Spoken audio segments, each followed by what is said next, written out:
Right, here with Brian at the machine shop, dropping off the motor for the Cougar, and we're just going over the parts that came out of it, and we're talking about the valve that's stuck. And as soon as he saw it, he goes, "Oh,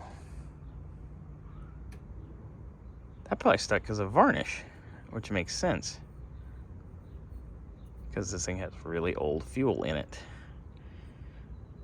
But he's also going to check everything because of the heat.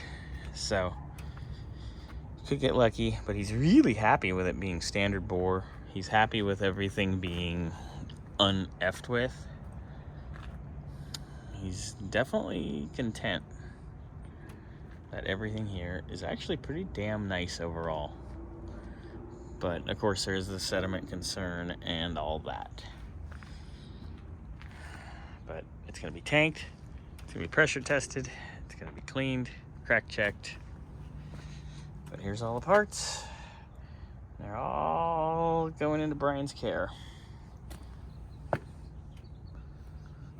Yeah, so happy camper overall. Brian's ecstatic about it. Just lack of use creates varnish.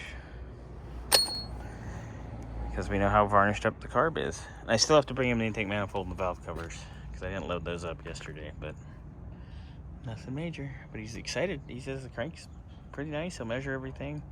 The cam is seen better days, but that's fine.